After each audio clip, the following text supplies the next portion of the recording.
Então beleza aí, pessoal, hoje eu vou mostrar o inversor de 24 volts em funcionamento. Então eu vou aproveitar já um exemplo que já está funcionando para ficar melhor o entendimento aí do funcionamento desse inversor, né? É um inversor também caseiro, né? Muito fácil de montar e que a maioria das peças vão vir de reciclagem, né? Então você vai conseguir fazer usando sucata. Então nesse caso aqui a gente vai usar uma bomba periférica de 375 watts e a gente vai mostrar ela aqui bombeando água usando esse nosso inversor caseiro, né?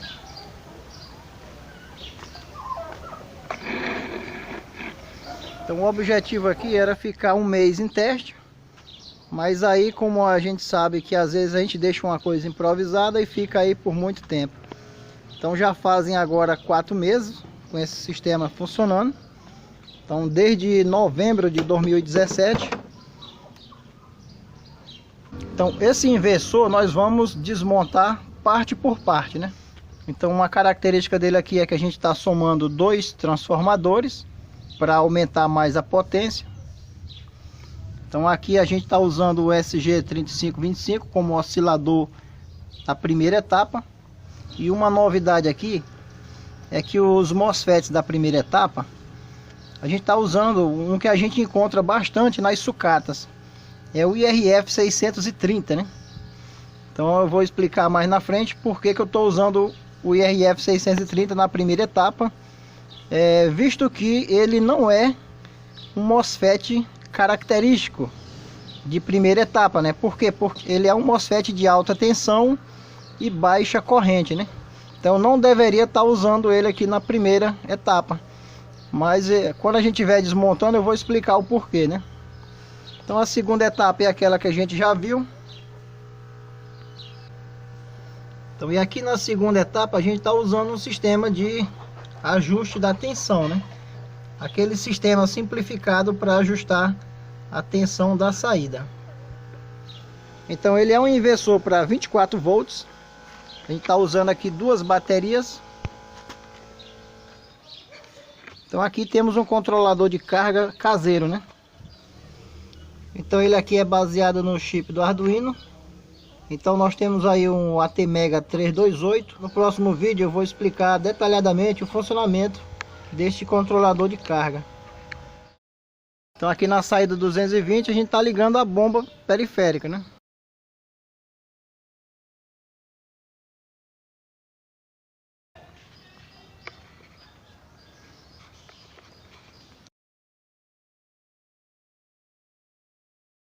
Então ela é uma bomba de 375 watts, né? Meio CV. Então aqui nas minhas medições ela está funcionando aqui com 300 watts de potência, né? Depois eu vou mostrar aí esses dados, né?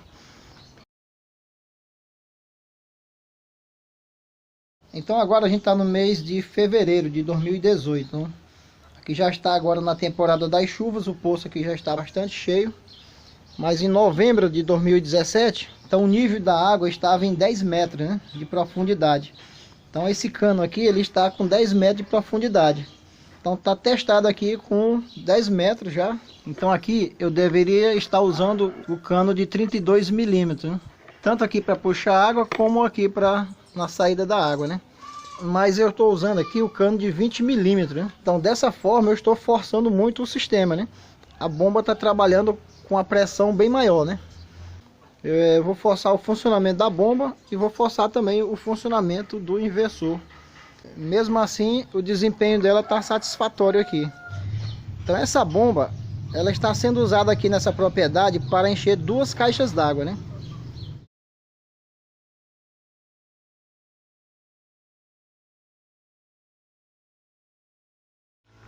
Esse cano, ele tem essa derivação que vai para essa caixa d'água e também ele vai para outra caixa d'água que tem numa construção aqui na frente, né?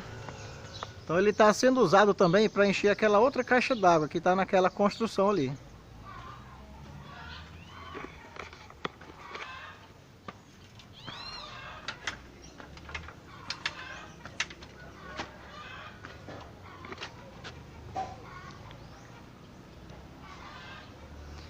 Então aqui eu tenho o painel solar formado por módulos caseiros, né?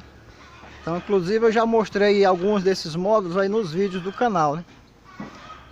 Então você percebe aí que eu tenho uma quantidade que ocupa muito espaço, né?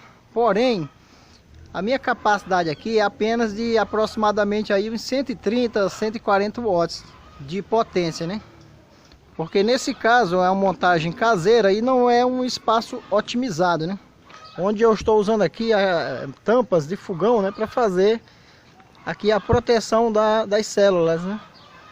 Então o meu resultado final aqui, somando todos esses módulos, eu vou chegar aí em 33, né? 34 volts e com a corrente final de 4 amperes, né? Então eu vou ter aproximadamente aí uns 140 watts, né? Então aqui está uma montagem bem caseira, né?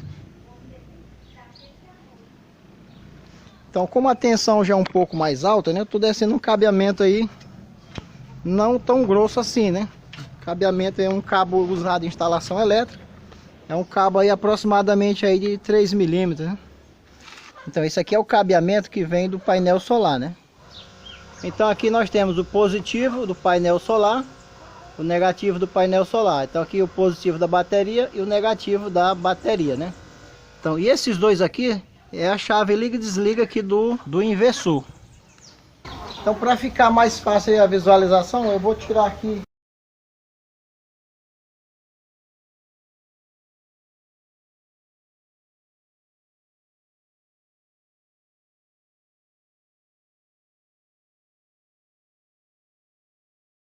Então vou ligar o disjuntor do inversor. Então, ali está saindo água já, né? Então, como eu tenho apenas aproximadamente 140 watts em painéis, né? Eu não teria condições de ligar uma bomba periférica que consome aí aproximadamente mais de 300 watts, se considerando a potência real, né? Então, nesse caso, a opção é eu armazenar nas baterias, né? Quando ela atingir uma determinada voltagem, o Arduino vai ligar o inversor. E com isso, né, logicamente a carga nas baterias vai diminuir quando o inversor estiver ligado, né? Então, quando as baterias atingirem aproximadamente aí os 22 volts, então o controlador vai desativar o inversor. E aí o painel solar volta a recarregar o banco de baterias, né?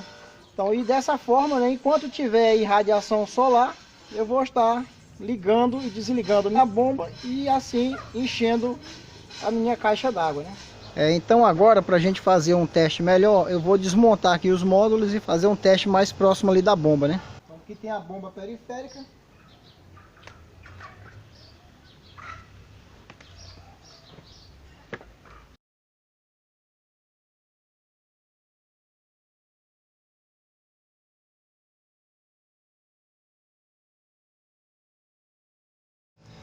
Então aqui no controlador eu uso esses dois pinos aqui. Esse MOSFET ele vai acionar esses dois pinos para ligar e desligar o inversor. Então aqui eu vou usar um jumper para fazer esse papel, né, de deixar o inversor ligado direto, né? Eu não vou usar aqui o controlador, então vou utilizar um jumper para fazer essa função. Então vou ligar aqui o disjuntor e aqui a chave liga e desliga, né? Então quando eu acionar aqui,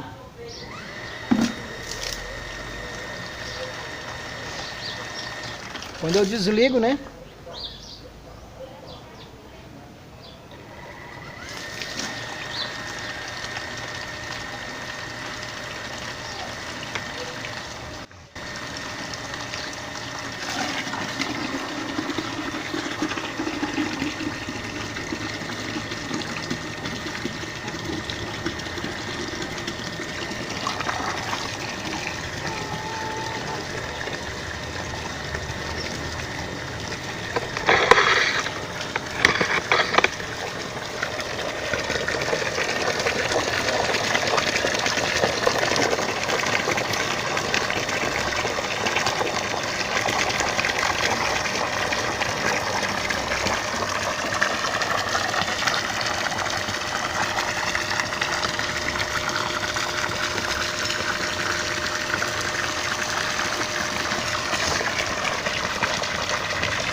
Então nessa opção de 24 volts, eu vou estar extraindo aí aproximadamente uns 12 amperes dessas duas baterias, né? Se fosse um sistema de 12 volts, para ligar essa bomba, então eu ia necessitar de 24 amperes da bateria. Então muito bem, pessoal, agora a gente vai desmontar aqui o nosso inversor. Então aqui eu vou mostrar quais foram as novidades, né? As modificações que eu implementei nele. Isso tudo com o objetivo de simplificar ainda mais a montagem e, no entanto, sem prejudicar o funcionamento, né? Sem prejudicar a eficiência do inversor. Então aí, marcando 224 volts, né? Então nesse tripote aqui você regula a tensão da saída, né?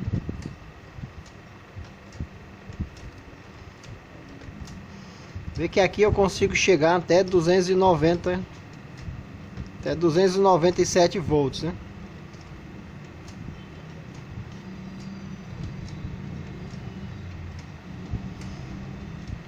E aqui o mínimo que ele está me dando é 150, né? Então aqui é aquele ajuste simplificado que está aí nos nossos vídeos anteriores. Usando apenas 3 componentes em cima do CI do SG3525, a gente consegue fazer essa regulagem aqui da tensão de saída, né? Então agora eu vou retirar os 3 componentes que fazem esse ajuste aqui em cima do SG3525.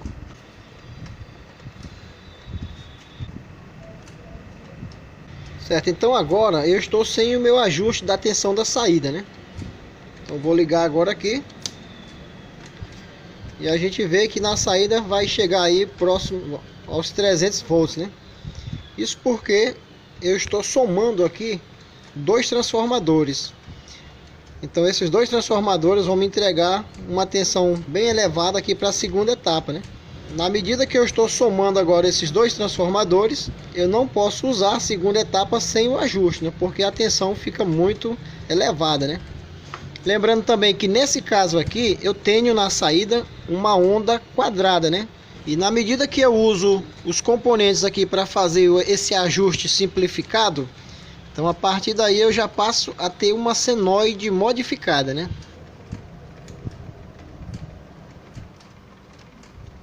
Então a vantagem de eu ter uma segunda etapa independente é porque facilita também nessa questão dos testes, né?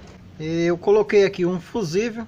Esse fusível aqui é de 7 amperes. Usando essa bomba periférica que a gente acabou de ver, então quando eu meço aqui a corrente alternada na saída, então eu tenho aqui 1,5 amperes.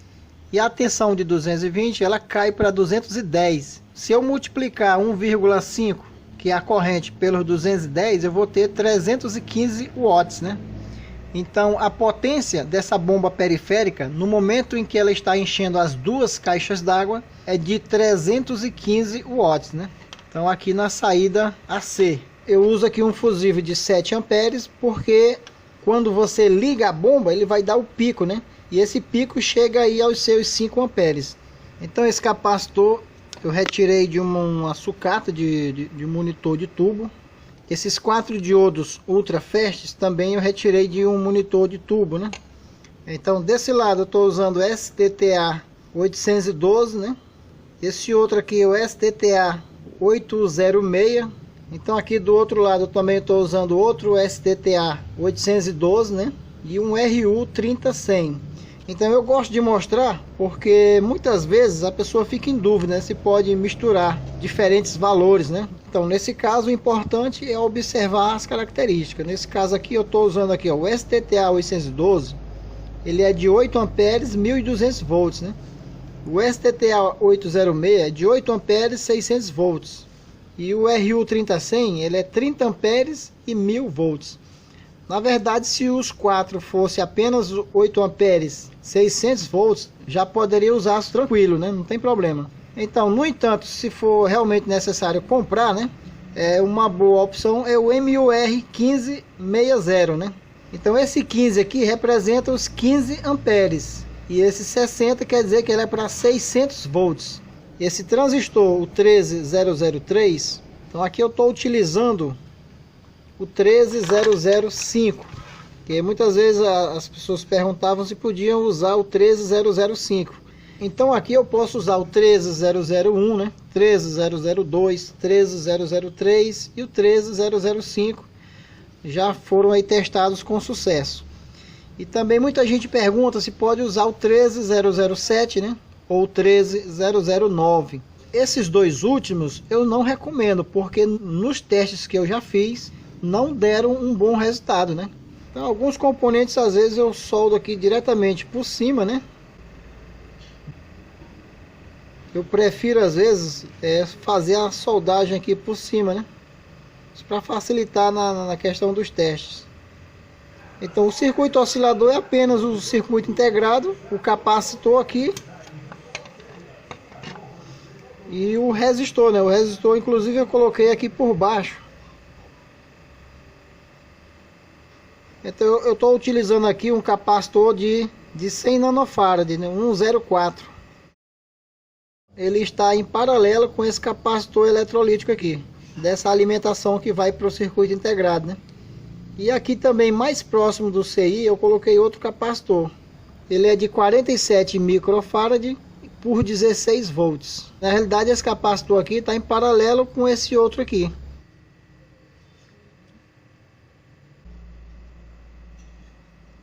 Essa configuração do SG3525 aqui na segunda etapa, né? Essa ligação aqui do pino 1 para o pino 9, nesse inversor aqui eu não estou mais utilizando essa ligação do 9 para o pino 1, né? Então pode desconsiderar aí, né, essa ligação do 1 para o 9, né?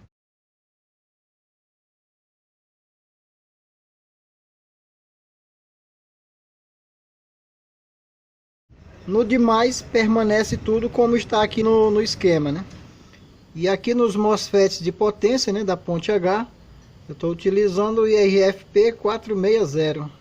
E aqui o cuidado que se deve ter é o isolamento do MOSFET com o dissipador, né? Para não ter o perigo de levar choque aqui quando tocar no dissipador.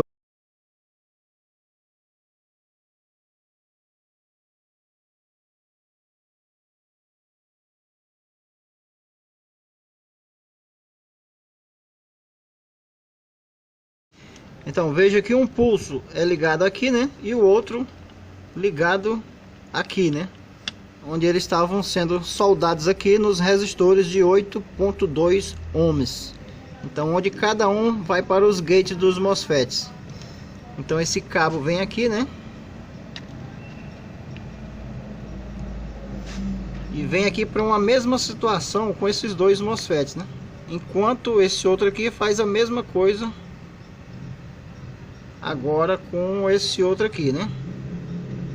Então a chave liga e desliga nada mais é do que a alimentação positiva da plaquinha, né? No caso aqui ela está vindo dos 12 volts aqui do 7812.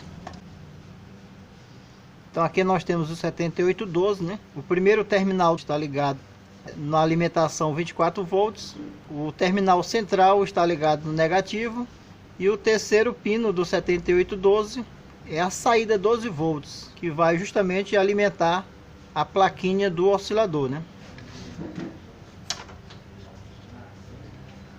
Certo, então temos aqui a plaquinha, capacitor aí de 220 micro por 16 volts. Então em termos de funcionalidade e simplicidade, esse daqui é o mais simples que existe para o inversor, né? Então a novidade aqui é que o resistor, ao invés do 3,3 que a gente estava usando, a gente está usando agora um de 4,7K, que é o amarelo, violeta, vermelho.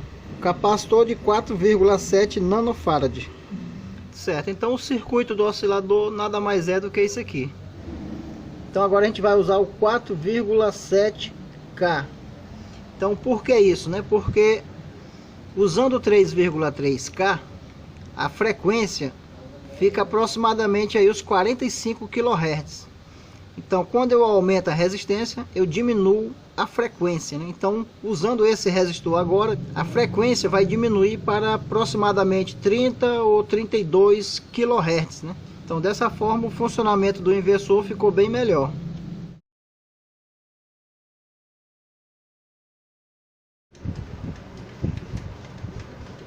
Então lá no inversor, né, na hora que está tudo montado, eu posso ligar a minha plaquinha no negativo principal, né, que é aqui, e ligar o meu positivo aqui usando apenas uma bateria, né. Então eu não recomendo fazer isso no inversor, né, apesar de funcionar, porque quando eu desligo o disjuntor, os MOSFETs vão ficar sem alimentação, né, e a plaquinha iria continuar alimentada. Então essa situação provoca a queima dos MOSFETs, né? Então é por isso que eu recomendo usar o 7812 da forma como a gente viu, né? Então a frequência de 31,6 e aqui no outro canal eu tenho que ter a mesma frequência, 31,6. Vou medir agora na escala contínua. Eu estou na escala aqui de 20 volts contínuo, né? Agora eu vou medir a tensão contínua aqui, ó, 6.1415, né? Aqui do outro lado tem que dar a mesma coisa, ó, 6.14, né? Então a minha plaquinha está em perfeito funcionamento. Então observe que nesse ponto aqui eu não utilizei mais essa bobina de ferrite. A outra coisa que não estou utilizando aqui, então esse conjunto aqui, né, um resistor de 15 ohms, um capacitor de 100 nanofarad, que era ligado aqui no primário do transformador, né. Então nesse projeto aqui também a gente não está utilizando. Então que no caso seria desse ponto para esse ponto aqui, né, e no primário aqui também desse ponto para esse. Então nesse projeto a gente aboliu esse resistor com esse capacitor, né.